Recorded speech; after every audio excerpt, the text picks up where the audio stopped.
बिस्मिल्लाहिर्रहमानिर्रहीम। My name is doctor Sumaiya और आज हम जो सब्जेक्ट पढ़ने जा रहे हैं वो है काइनेसियोलॉजी। और इसके अंदर जो आज टॉपिक हम कवर करेंगे वो है पोस्चर। ठीक है, ये आपकी काइनेसियोलॉजी की बुक के अंदर चैप्टर है, चैप्टर नंबर 18। और इसके बहुत से डिफरेंट पार्ट्स हैं जिनमें से आज एक पोर्शन को हम लोग जो है वो आज कवर करेंगे। सबसे पहले आपको पता होना चाहिए पोस्चर होता है क्या है। ठीक है, अगर मैं आपको आसान लफ्ज़ों में जो है वो पोस्चर को एक्सप्लेन करने की कोशिश करूँ तो कोई भी एक्टिविटी परफॉर्म करते हुए आपकी बॉडी की अलाइनमेंट जो है वो पोस्चर कहलाती है। ठीक है, फॉर एग्ज़ाम्पल आप खड़े हुए हैं, आप एक इरेक्ट पोस्चर के अंदर खड़े हुए हैं, आप उस वक्त खड़े हुए आपके मसल्स जो हैं जो ग्रेविटी को असिस्ट कर रहे हैं और ग्रेविटी एंटी ग्रेविटी मसल्स हैं वो उस वक्त किस कंडीशन में हैं और आपके उस पोस्चर को मेंटेन करके रखा हुआ है, ये सारी की सारी चीज़ें जो हैं वो हमारे पोस्चर के लिए इम्पॉर्टेंट होती हैं। ठीक है, अब आपके उस स्टैंडिंग पोस्चर को ये आपका स्टैंडिंग जो आप खड़े हुए हैं ये भी आपका एक पोस्चर है। अगर आप बैठे हुए हैं तो आप किस तरीके से बैठे हुए हैं, आपका उस वक्त क्या एटीट्यूड है, वो आप जो है वो उस वक्त कितने मसल्स को जो है वो यूटिलाइज़ कर रहे हैं ड्यूरिंग दैट एक्टिविटी, वो आपके पोस्चर को जो है वो मेंटेन करने के लिए इम्पॉर्टेंट है। ठीक है, अब यहाँ पे हम लोग बात कर लेते हैं, अगर डेफिनेशन वाइज बात करते हैं तो हमारे पास है कि posture is the attitude adopt by the body. ठीक है, ये आपकी बॉडी का एटीट्यूड होता है जो कि आपको सर्टन पोस्चर को अडेप्ट करने में हेल्प करता है। आप स्टैंडिंग में हैं तो आपकी बॉडी उस एटीट्यूड में आ जाएगी कि आपकी स्टैंडिंग पोजीशन को जो है वो असिस्ट कर सके। ठीक है, अगर आप बैठने की कोशिश करेंगे तो आपकी बॉडी जो है उसको असिस्ट करेगी कि आप उस पोजीशन को, उस पोस्चर को मेंटेन करें। अगर आप भागने का आपका है तो आपकी बॉडी उस भागने में आपकी हेल्प करेगी, आपको असिस्ट करेगी सो दैट आपके भागते हुए जो पोस्चर है वो मेंटेन रहे। अब खड़े खड़े भाग तो नहीं सकते ना, भागने के लिए आपके मसल्स को डिफरेंट तरीके से वर्क करना पड़ेगा। तो ये सारी चीज़ें जो हैं वो हमारे पास आ जाती हैं एटीट्यूड के अंदर कि आपकी बॉडी जो है उसका एटीट्यूड क्या है उस किसी भी एक्टिविटी को परफॉर्म करने के लिए। ठीक है, तो पोस्चर की अगर डेफिनेशन की बात करें तो is the attitude adopt by the body which support during inactivity और by means of coordinated actions of many muscles to maintain stability. अच्छा मेरी बात सुने बेटा कि आपकी जो बॉडी है ना, कायनात की हर चीज़ जो है ना वो स्टेबिलिटी की तलाश में है। ठीक है, कोई भी चीज़ होगी वो स्टेबल होने की जो है वो पूरी कोशिश करेगी। आप इलेक्ट्रॉन्स की बात करें, एटम्स की बात करें तो एटम्स भी जो है वो स्टेबिलिटी गेन करने के लिए या तो इलेक्ट्रॉन्स को लूज़ करते हैं या फिर गेन कर लेते हैं। ठीक है, इसी तरह आपकी बॉडी जो है वो भी स्टेबिलिटी को अचीव करने के लिए जो है जो भी उसके लिए पॉसिबल एक्शंस होंगे उनको वो लेगी और आपकी बॉडी को जो है वो स्टेबिलिटी प्रोवाइड करेगी। ठीक है, यहाँ पे दो बातें इंपॉर्टेंट हैं। पहली बात वो कर रहे हैं आपकी बॉडी, या तो अगर आपके मसल्स जो हैं वो वर्क कर रहे हैं ना और वो आपकी बॉडी को स्टेबल रख रहे हैं तो दैट इज़ गुड। लेकिन अगर आपकी बॉडी के मसल्स जो हैं वो काम नहीं कर रहे उस वक्त तो आपकी बॉडी को स्टेबिलिटी के लिए किसकी ज़रूरत होगी, सपोर्ट की। ठीक है, तो यहाँ पे जो बात कर रहे हैं with support during in activity, इसका मतलब ये है कि फॉर एग्जांपल आप सो रहे हैं रात के टाइम। ठीक है, तो सोना भी जो है वो एक एक्टिविटी है, लेकिन ड्यूरिंग स्लीपिंग आपके मसल्स जो हैं वो बहुत मिनिमल एक्टिविटी जो है वो शो कर रहे होते हैं। ठीक है, मसल की एक्टिविटी जो है वो हम किस बेसिस पे जज करते हैं, उसकी कॉन्ट्रैक्शन के ऊपर। ठीक है, अब जब आप सो रहे होते हैं आपके मसल जो हैं वो मैक्सिमम रिलैक्स पे होते हैं और मिनिमल कॉन्ट्रैक्ट पे होते हैं। ठीक है, कॉन्ट्रैक्शन उसके अंदर बहुत ही ज़्यादा स्मॉल होती है। तो अब आपके मसल आपकी बॉडी को सपोर्ट नहीं कर रहे, अब आपका बेड जो है वो आपके उस पोस्चर को सपोर्ट करने में हेल्प कर रहा है। ठीक है, तो यहाँ पे बात आ जाती है विथ सपोर्ट ड्यूरिंग इनएक्टिविटी। ठीक है, अब बैठे हुए आप कोई एक्टिविटी परफॉर्म नहीं कर रहे हो, उस बैठे हुए पे आपके उस अगर आपने अब चेयर के बगैर अगर आप बैठने वाली पोजीशन बनाएं तो आपके मसल्स उस वक्त एक्टिव हो जाएंगे और आपकी उस पोजीशन को मेंटेन करने में आपकी हेल्प करेंगे। लेकिन अगर आप चेयर पे बैठेंगे तो चेयर जो है वो आपकी सारे के सारे जो है सपोर्ट आपकी बॉडी को प्रोवाइड करेगी और आपके मसल्स जो हैं उस वक्त रिलैक्स हो जाएंगे। ठीक है, तो यहाँ पे हमारी जो ड्यूरिंग इनएक्टिविटी सपोर्ट की बात है वो क्लियर हो गई है। और by means of coordinated actions of many muscles to maintain stability, coordinated actions of many muscles, ये तब की बात है जब आपकी बॉडी जो है वो इनएक्टिविटी में नहीं होगी, यानी कि एक्टिव पोजीशन में होगी, तब आपके बॉडी के जो मसल्स हैं वो कोऑर्डिनेटेड वे के अंदर जो है वो उस पोस्चर को मेंटेन करने में हेल्प करेंगे। बॉडी के डिफरेंट मसल ग्रुप्स का कोऑर्डिनेटेड वे में एक दूसरे के साथ असिस्ट करना क्यों ज़रूरी है? क्योंकि आपकी बॉडी के अंदर दो तरह के मसल्स होते हैं, ठीक है। एक आपके ग्रेविटी असिस्टेड होते हैं और एक आपके एंटी ग्रेविटी मसल्स होते हैं। जो ग्रेविटी के अगेंस्ट आपको सपोर्ट कर रहे होते हैं ना, वो आपके एंटी ग्रेविटी मसल्स होते हैं, और जो ग्रेविटी के साथ मतलब अगेंस्ट नहीं, उसकी मतलब उसकी फेवर में जो है वो आपकी बॉडी को सपोर्ट कर रहे होते हैं, तो वो आपके ग्रेविटी असिस्टेड मसल्स होते हैं कि उनको ग्रेविटी ही असिस्ट कर रही होती है वो, और वो आपको कोई वो फर्दर आपको एक्स्ट्रा फोर्स लगाने की ज़रूरत नहीं होती। जबकि एंटी ग्रेविटी मसल जो हैं वो अगेंस्ट द ग्रेविटी आपको उस पोस्चर को मेंटेन करने में हेल्प कर रहे होते हैं। फॉर एग्जांपल अगर मैं बात करती हूँ खड़े हुए हैं हम, तो आपके जो लोअर लिम्ब के मसल्स हैं, आपके जो यहाँ के मसल्स हैं, ठीक है, अपर लिम्ब के, वो आपकी ग्रेविटी असिस्टेड हो जाएंगे क्योंकि उनको इतनी को खास ज़रूरत नहीं है कि वो ग्रेविटी के अगेंस्ट आपको काम कराएं खड़ा होने के लिए, ठीक है। खड़े होने का पोस्चर जो है, यानी जो आपका स्टैंडिंग पोस्चर है, उसको मेंटेन कराने के लिए आपको किन मसल्स की ज़रूरत है? आपके लेग्स की, लोअर लिम्स की, और वो लोअर लिम्स जो है वो आपको खड़ा करने, आपको स्टैंडिंग पोजीशन मेंटेन करवाने के लिए हेल्प करेंगे, तो वो आपके एंटी ग्रेविटी मसल्स हो जाएंगे, ठीक है, समझ आ गई है। तो अगर आप फॉर एग्जांपल लेटे हुए हैं और आप जब आपकी जो बैक के मसल्स होंगे वो सारे के सारे आपके ग्रेविटी असिस्टेड हो जाएंगे, और आपने खड़ा होना है तो आपने अगेंस्ट द ग्रेविटी जब जाना है तो आपके एंटीरियर साइड के मसल जो है वो as a anti gravity muscles जो है वहाँ पे एक्ट करना स्टार्ट कर देंगे, ठीक है। जैसे फॉर एग्जांपल अगर मैं फ्लेक्शन और एक्सटेंशन की बात करती हूँ, तो जब ड्यूरिंग फ्लेक्शन मेरा हाथ जो है वो ऊपर की तरफ जा रहा है, तो मेरे ये वाला बाइसेप जो है वो अगर कॉन्ट्रैक्ट करेगा तो वो अगेंस्ट द ग्रेविटी जो है वो मेरे इस बॉडी के पार्ट को जो है वो अगेंस्ट द ग्रेविटी मूव करा रहा है, तो ये मेरा as a anti gravity muscle यहाँ पे एक्ट करेगा। लेकिन जब मैं एक्सटेंशन ऑफ द एल्बो के ऊपर काम करूँगी तो ये वाला मसल मेरा रिलैक्स करेगा और इसको ग्रेविटी के साथ ही असिस्ट करेगा, तो ये वाला मेरा फिर वही मसल जो एक दफ़ा ग्रेविटी एंटी ग्रेविटी मसल के तौर पे काम कर रहा था, वो अब मेरा ग्रेविटी असिस्टेड मसल के तौर पे काम करना स्टार्ट कर देगा, ठीक है। तो यहाँ पे जो डेफिनेशन है, आई होप उसकी अच्छी तरह आपको क्लियर हो गया होगा कि इसके अंदर वो कहना क्या चाह रहे हैं, ठीक है।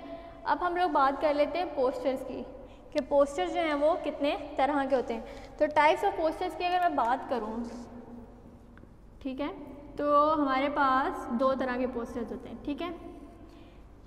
या तो आप एक्टिविटी परफॉर्म कर रहे हैं या फिर आप एक्टिविटी परफॉर्म नहीं कर रहे, या तो आपके मसल कॉन्ट्रैक्टेड हैं या आपके मसल कॉन्ट्रैक्टेड नहीं है। मसल की दो ही है ना हमारे पास कैरेक्टरिस्टिक्स, या तो वो कॉन्ट्रैक्ट होगा या फिर वो रिलैक्स होगा। तो जब मसल रिलैक्स होगा तब इसका मतलब है आपकी बॉडी कोई इतना कोई ख़ास किस्म का एक्शन आपका परफॉर्म नहीं कर रही, एक्टिविटी परफॉर्म नहीं कर रही। उस केस के अंदर जो हमारा पोस्चर होगा उसको हम कहेंगे इनएक्टिव पोस्चर, ठीक है। अब अगर आपके बॉडी जो है उसके मसल्स जो हैं या ग्रुप ऑफ मसल्स जो हैं वो कॉन्ट्रैक्शन शो कर रहे हैं टू इट्स मैक्सिमम, तब हम कहेंगे कि आपकी बॉडी कोई ना कोई एक्शन परफॉर्म कर रही है, और उस वक्त हम लोग कहेंगे कि बॉडी का जो पोस्चर है वो एक्टिव पोस्चर है, ठीक है। तो अगर हम इनएक्टिव पोस्चर की बात करते हैं तो नॉर्मली हमारे पास स्लीपिंग, जब हम लोग सो रहे होते हैं तब हमारे पास जो है वो इनएक्टिव पोस्चर होता है। ड्यूरिंग स्लीपिंग, ठीक है। या अगर आप बहुत थके हुए होते हैं और रिलैक्स करने के लिए आप कहीं पे लेट जाएं, आप सोएं ना लेकिन आप जो है वो चेयर के ऊपर रिलैक्स कर लें, टांगे ऊपर करके बैठ जाएं और इस तरह, तो वो भी आपकी कंडीशन जो है वो आपकी इनएक्टिव पोस्चर को शो करती है, ठीक है। आगे हमारे पास आ जाता है एक्टिव पोस्चर। अब जो एक्टिव पोस्चर है उसके अंदर आपके मसल्स जो हैं वो इंटीग्रेटेड वे के अंदर जो है वो वर्क परफॉर्म करते हैं अपना, सो दैट जो भी एक्टिविटी परफॉर्म हो रही है वो एक स्मूथ कोऑर्डिनेटेड वे के अंदर जो है वो परफॉर्म हो जाए। उसके अंदर कोई एब्रप्ट कोई ऐसे ना उस एक्टिविटी के दौरान कोई इस तरह के एब्रप्ट एक्शन ना हो जाए जिसकी वजह से वो एक्टिविटी जो है वो ख़राब हो जाए, ठीक है। फॉर एग्जांपल बात कर लेते हैं, अगर हम रनिंग की बात कर लेते हैं या स्विमिंग की बात कर लेते हैं, ये आपकी एक्टिव पोस्चर की एग्जांपल्स हैं। अब अगर आपके बॉडी के मसल्स जो हैं वो कोऑर्डिनेटेड वे के अंदर एक्ट नहीं करेंगे तो हो सकता है कि स्विमर का हाथ यहीं पे जाके अड़ जाए और वो बाद में स्विमिंग ही ना कर पाए, ठीक है। तो आपके मसल्स को इंटीग्रेटेड वे में, इंटीग्रेटेड होता है मिक्सअप हो जाना, ठीक है। बेशक वो बाजू का मसल है और वहाँ टांग का मसल यूज़ हो रहा है, लेकिन इन दोनों को इंटीग्रेटेड वे में ये हेल्प करेंगे तभी जो है वो परफॉर्म हो पाएगा। अब अगर आपके अपर लिम्ब परफॉर्म कर रहा है, लोअर लिम्ब परफॉर्म नहीं कर रहा, या वो आगे पीछे हो रहे हैं, सिंक्रोनाइज नहीं है इनकी मूवमेंट, तो क्या वो एक्टिविटी सही तरीके से परफॉर्म होगी? नहीं होगी। तो इसलिए इंटीग्रेटेड वे में अगर हम लोग जो है वो एक्शन को परफॉर्म करवाएंगे तभी हमारे पास एक्टिव पोस्चर जो है वो अचीव होगा, ठीक है। अब हमारे पास एक्टिव पोस्चर के अंदर भी ना, अच्छा अब हम बात कर लेते हैं एक्टिव पोस्चर की, ठीक है। एक्टिव पोस्चर को अभी हमने फर्दर 2 सब कैटेगरीज के अंदर डिवाइड किया हुआ होता है। अगर मैं उसको, मैंने आपको बताया कोई भी अगर एक्टिविटी आप परफॉर्म कर रहे हैं जिसके अंदर आपके मसल जो है वो कॉन्ट्रैक्ट भी हो रहे हैं और उसके अलावा आप मसल मूवमेंट भी शो कर रहे हैं, तो वो आपकी 2 सब डिवीजन हैं एक्टिव पोस्चर की। एक हमारे पास है स्टैटिक पोस्चर और दूसरा हमारे पास है डायनामिक, ठीक है जी, डायनामिक पोस्चर। जो स्टैटिक पोस्चर है वो उसके सेलिएंट फीचर्स हमारे पास क्या क्या हैं कि हमारे पास इसके अंदर मसल कॉन्ट्रैक्शन तो हो रही होती है लेकिन जो बॉडी मूवमेंट है ना वो नहीं हो रही होती, ठीक है। एग्जाम्पल के तौर पे अगर मैं आपको इसके अंदर समझाना चाहूँ तो अगर आप खड़े में हैं, ठीक है, इरेक्ट पोजीशन में खड़े में, तो आपकी वो पोजीशन मेंटेन करने के लिए आपके कौन से मसल्स हैं जो कॉन्ट्रैक्ट कर रहे होंगे? एंटी ग्रेविटी मसल्स, ठीक है। अब क्या है कि वो एंटी ग्रेविटी मसल्स कॉन्ट्रैक्ट तो कर रहे हैं पर आपको कहीं पे बॉडी को मूव नहीं करा रहे। आप यूँ खड़े में स्टैटिक पोजीशन बना के आपकी बॉडी मूव नहीं करी, एक जगह से दूसरी जगह जो है वो मूव नहीं करके जा रही, लोकोमोशन शो नहीं करी, that is your static active posture, ठीक है। Anti gravity muscles against the gravity काम कर रहे हैं ना यहाँ पे। जबकि हमारे पास जो डायनामिक पोस्चर है उसके अंदर जो उसके सेलिएंट फीचर्स हैं उसके अंदर हमारे पास मसल कॉन्ट्रैक्शन भी हो रही है और मूवमेंट ऑफ बॉडी भी हो रही है, ठीक है। मतलब कि अगर मैं एक जगह से दूसरी जगह चल के जा रही हूँ तो मेरे एंटी ग्रेविटी मसल्स भी काम कर रहे हैं, कॉन्ट्रैक्ट हो रहे हैं और मुझे एक प्लेस से दूसरी प्लेस के ऊपर ट्रांसफ़र भी कर रहे हैं, ठीक है। स्टैटिक और डायनामिक एक्टिव पोस्चर के अंदर डिफरेंस समझ आया, ठीक है।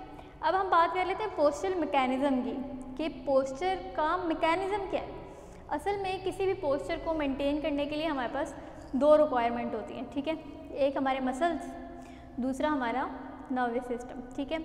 अगर आपके मसल्स जो हैं बहुत ही अच्छी कंडीशन में हैं लेकिन आपका नर्वस सिस्टम काम नहीं कर रहा तो क्या आप कोई भी पोस्चर मेंटेन कर सकते हैं? नहीं। अगर आपका नर्वस सिस्टम बहुत ज़्यादा एक्टिवेट है, आपके मसल्स किसी काम के नहीं हैं तो तब भी कोई आपके पास फ़ायदा नहीं है। तो आपके मसल्स एंड आपका नर्वस सिस्टम इक्वली रिस्पॉन्सिबल हैं आपका पोस्चरल मैकेनिज़्म परफॉर्म करवाने के लिए, ठीक है। तो हम लोग इनको देख लेते हैं कि हम लोग मसल्स की अगर हम बात करते हैं, मस्कुलेचर की बात करते हैं तो वो हमारे पास मैकेनिज़्म में किस तरह अपना रोल प्ले करता है, और अगर हम नर्वस सिस्टम की बात कर लेते हैं तो वो किस तरह से वहाँ पे एक्टिविटी परफॉर्म कराता है, ठीक है। ये एक्टिव पोस्चर की समझ आ गई।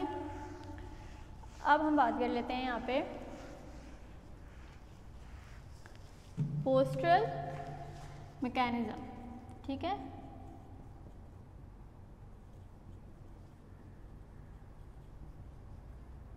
अब पोस्चर मैकेनिज़्म के अंदर मैंने बताया है क्या चीज़ इंपॉर्टेंट होती है। सबसे पहले इंपॉर्टेंट होता है यहाँ पे मसल्स और दूसरी क्या चीज़ इंपॉर्टेंट होती है? नर्वस सिस्टम, ठीक है। अब जो मसल्स है ना इनके अंदर हमने क्या चीज़ देखनी होती है जो कि हमारे लिए इम्पॉर्टेंट है पोस्चर को मेंटेन करवाने में, ठीक है। सबसे पहले हमने देखना होता है कि distribution of the muscles and intensity of the muscles, ठीक है। एक स्मॉल मसल है, ऑब्वियसली बात है वो इतनी फोर्स जनरेट नहीं करेगा जितना का एक बिग मसल करेगा, ठीक है। तो इसका मतलब है कि इंटेंसिटी ऑफ द वर्क या action perform by a small muscle should be slow और should be reduced as compare to आपके पास बड़ा मसल आ जाता है, जो बिग मसल है उसकी इंटेंसिटी भी ज़्यादा होगी, स्पीड भी ज़्यादा होगी, और वो जिस बोन के साथ अटैच होगा उस बोन को उसी स्पीड और इंटेंसिटी के साथ मूव भी कराएगा। ठीक है, यहाँ पे समझ आ गई है बात की। तो हम मसल्स की जब बात करते हैं तो सबसे पहला पॉइंट जो इसके अंदर हम लोग देखते हैं ना, वो हम लोग देखते हैं मसल की इंटेंसिटी और दूसरी डिस्ट्रीब्यूशन। अब इंटेंसिटी वाली बात आप लोगों को समझ आ गई है, डिस्ट्रीब्यूशन से क्या मुराद है? डिस्ट्रीब्यूशन से मुराद है कि आपके जैसे लोअर लिम्स हैं वो अगेंस्ट द ग्रेविटी भी काम करते हैं, लोकोमोशन के लिए भी यूज़ होते हैं, आपको एक जगह से दूसरी जगह भी लेके जाते हैं, आपकी पोस्चर को मेंटेन, सीधा खड़े हुए स्टैंड स्टिल, तब भी आपको उसको मेंटेन करने में हेल्प करते हैं। तो अगर वहाँ पे इतने बड़े बल्कि मसल्स ना होते, उसकी जगह छोटे छोटे मसल्स होते, या फिर जितने मसल 4 मसल्स की ज़रूरत है वहाँ पे सिर्फ 2 मसल्स होते, तो क्या वो एक्शन जो है वो सही तरीके से परफॉर्म हो पाता? Obviously not. तो अल्लाह ताला ने हर बॉडी पार्ट को उतने ही मसल्स प्रोवाइड किए हुए जितने वहाँ पे ज़रूरत है। ठीक है, अब मेरी आँख जो है उसके लिए छोटे मसल्स की ज़रूरत है, तो वहाँ पे छोटे मसल्स की डिस्ट्रीब्यूशन हुई हुई है। मेरी लोअर लिम्ब है, वहाँ पे बड़े मसल्स की ज़रूरत है, वहाँ पे बड़े मसल्स की डिस्ट्रीब्यूशन हुई हुई है। अब अगर यहाँ पे बड़े मसल्स होते, यहाँ पे छोटे मसल्स होते, तो आपकी बॉडी क्या छोटा सा भी कोई एक्शन परफॉर्म ना कर पाती। तो अल्लाह ताला ने जहाँ पे जिस चीज़ की जितनी ज़रूरत है उतने ही मसल वहाँ पे प्रोवाइड किए हैं। अब अगर हमें बाइसेप जो है उसके 2 बेलीज़ की जगह 4 बेलीज़ होती और ट्राइसेप की 3 बेलीज़ होती, तो वहाँ पे भी हमारे पास जो है वो डिसकोऑर्डिनेशन जो है वो हो जाती, डिसओरिएंटेशन हो सकती थी। ठीक है, तो जिस एक्शन के लिए, जिस मसल के लिए या जिस बॉडी पार्ट के लिए जितने मसल्स की ज़रूरत है, जितने वहाँ पे अमाउंट रिक्वायर्ड है, उतने ही अल्लाह ताला ने वहाँ पे डिस्ट्रीब्यूशन दी हुई है। ठीक है, ये इंटेंसिटी एंड डिस्ट्रीब्यूशन का पॉइंट आप लोगों को क्लियर हो गया। नेक्स्ट अगर हम लोग पॉइंट की बात करें तो हमारे पास आ जाता है एंटी ग्रेविटी मसल्स। ठीक है, एंटी ग्रेविटी मसल्स इतने ज़्यादा इम्पॉर्टेंट क्यों हैं? मैंने आपको बताया है कि मसल्स जो हैं वो हमारे पास 2 तरह के होते हैं। ठीक है, एक हमारे पास ग्रेविटी असिस्टेड मसल्स होते हैं और दूसरे हमारे पास एंटी ग्रेविटी मसल्स होते हैं। अब एंटी ग्रेविटी मसल्स इतने ज़्यादा इंपॉर्टेंट क्यों हैं? क्योंकि एंटी ग्रेविटी मसल्स जो हैं वो हमारे पास अगेंस्ट द ग्रेविटी काम कर रहे होते हैं, जबकि ग्रेविटी असिस्टेड मसल्स जो हैं वो ग्रेविटी के साथ मिलके काम कर रहे होते हैं, तो उन्हें ग्रेविटी के अगेंस्ट या ऑपोजिट जाने की ज़रूरत नहीं पड़ती, तो वो अपना एक्शन जो है वो नॉर्मली परफॉर्म कर लेते हैं। लेकिन एंटी ग्रेविटी मसल्स को एक्स्ट्रा फोर्स जनरेट करनी पड़ती है सो दैट वो अपना एक्शन जो है वो अगेंस्ट द ग्रेविटी परफॉर्म कर पाए। देखें, एक बंदा जो है वो खड़ा हुआ है अगर इरेक्ट पोजीशन में, तो ग्रेविटी उसे डाउनवर्ड्स खींचेगी, गिराने की कोशिश करेगी, लेकिन आपके जो एंटी ग्रेविटी मसल्स हैं उन्होंने आपको सीधा खड़ा होने में हेल्प की हुई है। वो किस तरह कि वो जितनी ग्रेविटी फोर्स जनरेट कर रहा है उससे ज़्यादा फोर्स जनरेट करके आपको इरेक्ट पोजीशन में खड़ा होने के लिए हेल्प कर रहे हैं। ठीक है, तो यहाँ पे देखें 180 डिग्री का डिफरेंस आ जाता है। ठीक है, तो 180 डिग्री का डिफरेंस का मतलब है बिल्कुल ही ऑपोजिट पोल्स। ठीक है, तो आपके एंटी ग्रेविटी मसल्स जो हैं वो इतनी फोर्स किस तरह जनरेट कर सकते हैं, उनकी क्या क्या कैरेक्टरिस्टिक होती हैं?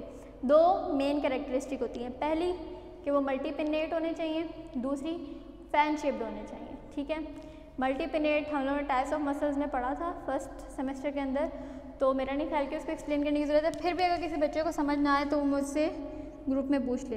एंटी ग्रेविटी मसल्स के लिए कौन से उसकी कैरेक्टरिस्टिक होनी चाहिए? एक तो वो मल्टीपिनेट हो, दूसरा फैन शेप्ड हो। ठीक है,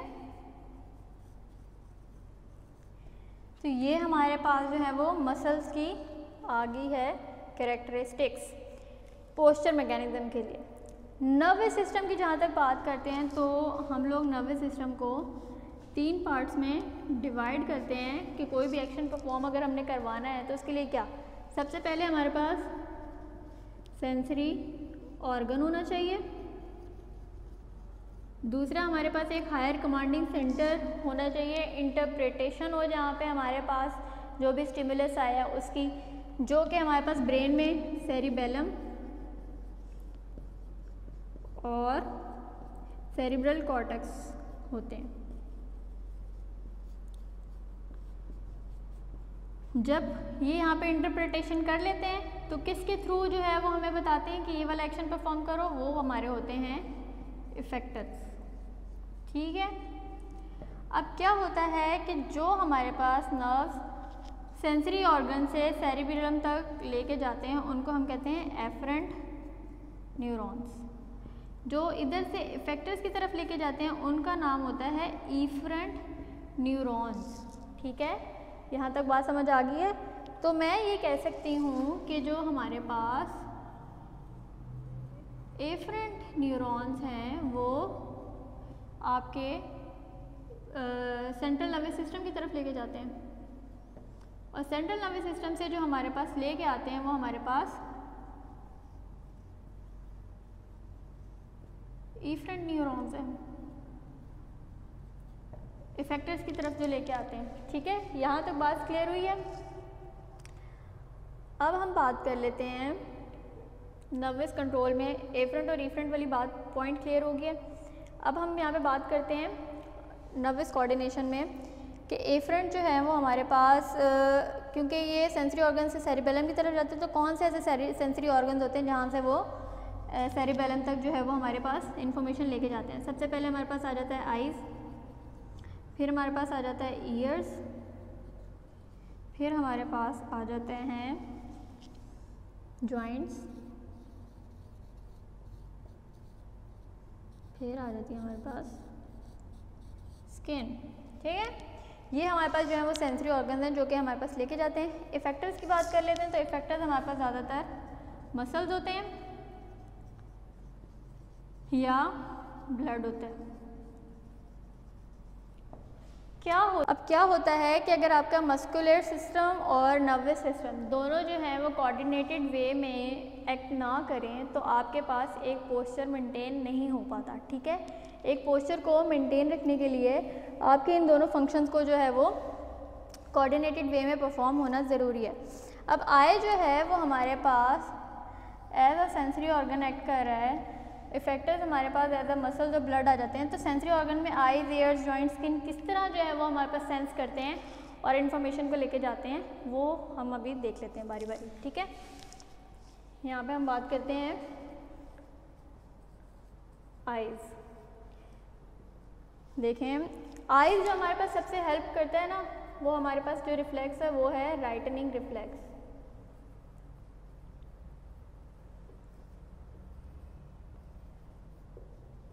अब राइटनिंग रिफ्लेक्स क्या होता है? राइट मतलब सीधा, ठीक है, सीधा खड़ा होना, राइट पोजीशन में खड़े होना, वो आपका क्या होता है? राइटनिंग रिफ्लेक्स होता है। अब क्या होता है कि फॉर एग्जांपल आपके सामने से कोई चीज़ आ रही है और आपको लगता है कि अगर आप उसके रास्ते से नहीं हटेंगे तो वो आपको हिट कर जाएगी, तो क्या होगा? वो सामने से चीज़ आ रही है तो आप साइड पे हो जाएंगे और वो चीज़ गुजर गई। अब आप उसी पोस्चर के अंदर तो कंटिन्यू नहीं करेंगे ना, आप क्या करेंगे? राइट सीधी पोजीशन में आएंगे और उसके बाद अपना पोस्चर जो है वो कंटिन्यू करेंगे। ठीक है, तो दैट टेढ़ापन को सीधा करना दैट इज़ राइटनिंग रिफ्लेक्स। ठीक है, रिफ्लेक्स हम लोगों ने जैसे रिफ्लेक्स आग में पढ़ा था कि रिफ्लेक्स क्या होता है? रिफ्लेक्स हमारे पास ऐसे एक्शंस होते हैं इनवॉलेंट्री जो खुद ब खुद परफॉर्म हो जाते हैं सो दैट आपकी बॉडी जो है वो किसी भी इंजरी या डैमेज से प्रिवेंट हो सके। और अगर ये हमारे पास बॉडी के अंदर प्रेजेंट ना हो तो हमारी body for example sensory organ brain तक लेके जा रही है, ब्रेन उसे इंटरप्रेट कर रहा है, जब तक वो हमें हमारे फैक्टर्स तक लेके आएगा इन्फॉर्मेशन, हो सकता है तब तक जो है वो डैमेज हो चुका हो। ठीक है, तो आइज़ जो हैं वो हमारे पास राइटनिंग रिफ्लेक्स और इसके अलावा बहुत से और रिफ्लेक्सेस होते हैं। आगे से गाड़ी आ रही है, फटाफट आपकी टांगें जो हैं वो इधर हो जाती हैं, तो ये सारे के सारे आपके रिफ्लेक्सेस हैं। और आपके पाँव के नीचे कोई कील या कोई भी पिन चुभती है, फ़ौरन अपना पाँव ऊपर कर लेते हैं सो दैट वो अंदर ना घुस जाए, तो ये आपकी बॉडी को इंजरी से प्रिवेंट करवा रहे हैं ना ये रिफ्लेक्सेस। तो ये सारे के सारे क्या होते हैं? आपके रिफ्लेक्सेस होते हैं जो आपकी बॉडी को डैमेज होने से बचाते हैं और आपके सर्वाइवल के अंदर हेल्प करते हैं। तो आइज़ जो है वो हमारे पास सबसे इंपॉर्टेंट जो यहाँ पे रोल प्ले कर रहा होता है वो हमारे राइटनिंग रिफ्लेक्स के ऊपर कर रहा होता है। दूसरी हमारे पास जो आ जाती है वो आ जाते हैं ईयर्स। ठीक है, ईयर्स जो है ना वो हमारा बैलेंस मेंटेन करने में ना बहुत ज़्यादा हेल्प परफॉर्म करते हैं। ठीक है, बैलेंस मेंटेन कैसे? हमारे अगर मैं कान का रफ सा यहाँ पे स्ट्रक्चर बनाऊँ तो हमारे कान के दरमियान में एयर कैनाल है, फिर यहाँ पे आपकी 3 बोन्स आ जाती हैं और उसके बाद आपकी एक सेमी सर्कुलर कैनाल टाइप यहाँ पे आ जाता है जिसको हम कहते हैं कॉकलिया। ठीक है, अब कॉकलिया के अंदर हमारे पास एक फ्लूइड होता है। वो फ्लूइड जब बिल्कुल लेवल पे है, बिल्कुल हिल नहीं रहा, तो आप भी बिल्कुल राइट पोजीशन में बिल्कुल सीधे खड़े हुए हैं। वो अगर डिस्टर्ब हो जाए और हिलना स्टार्ट कर दे तो आपका सर भी डिजी होना स्टार्ट हो जाता है। जैसे कि अगर आपकी आंखों पे पट्टी बांध दी जाए और आपको गोल गोल गोल गोल घुमाया जाए चक्कर और फिर उसके बाद आपको एकदम से रोक दिया जाए तो आप फिर भी हिलते रहते हैं। क्यों? क्योंकि आपका जो फ्लूइड है कॉकलिया के अंदर वो अभी हिल रहा होता है। जैसे ही वो रुकता है आप भी स्ट्रेट हो जाते हैं। तो एयर्स जो हैं उनके अंदर हमारे पास ये कॉकलिया जो होता है, इसके जो हमारे पास कैनाल हैं सेमी सर्कुलर, वो हमारे पास एक्स एक्सिस, वाई एक्सिस और जी एक्सिस के अराउंड है। तो किसी भी एक एक्सिस में किसी भी डायमेंशन के अंदर अगर हमारी इम्बैलेंस होता है तो वहाँ का फ्लूइड इम्बैलेंस हुआ होता है। जैसे ही वो बैलेंस होता है आप उस एक्सिस में भी बैलेंस हो जाते हैं। ठीक है, तो यहाँ पे हमारे पास एयर जो है वो इस तरह पोस्चर मेंटेन करने में अपना रोल प्ले करते हैं। ठीक है, अच्छा हाँ, यहाँ पे एक जो इम्पॉर्टेंट बात है ना वो ये भी थी कि जो आपके एफरेंट न्यूरॉन्स है ना वो स्टिमुलस को सेंस करते हैं, जबकि इफरेंट जो न्यूरॉन्स है ना आपके वो आपके रिस्पॉन्स को जनरेट करते हैं। ठीक है जी, एफरेंट न्यूरॉन स्टिमुलस से रिलेटेड आ गया, इफरेंट न्यूरॉन जब आपके रिस्पॉन्स से रिलेटेड आ गया कि आपके ब्रेन ने क्या एक्शन परफॉर्म करने के लिए दिया है, वो फिर उसे वहाँ से लेता हुआ इफेक्टर्स की तरफ जाता है। ठीक है, यहाँ तक ईयर्स क्लियर हो गए। ईयर्स के बाद हमारे पास आ जाती है स्किन। स्किन आपका बहुत ही ज़्यादा इम्पॉर्टेंट सेंसरी ऑर्गन है। आप कोई भी चीज़ जो है उसकी स्मूथनेस, उसकी ब्रिटलनेस, उसकी वो चीज़ खुरदरी है कि नहीं है, वो हॉट है कि गर्म है, कि वो मोटी है वो चीज़ कि वो पतली है, without your vision and air आप वो बता सकते हैं। ठीक है, आपके हाथ में कोई भी चीज़ आ जाए, अगर आपने वो चीज़ पहले देखी हुई है तो आप बता सकते हैं अच्छा ये मेरे हाथ में पेन है या मेरे हाथ में जो है वो मोबाइल फ़ोन है। आपके हाथ में बर्फ़ रख दी जाए तो आप बता सकते हैं मेरे हाथ में बर्फ़ है। गर्म चाय का कप पकड़ा दें, आपको पता चल जाएगा मेरे हाथ में कप आ गया।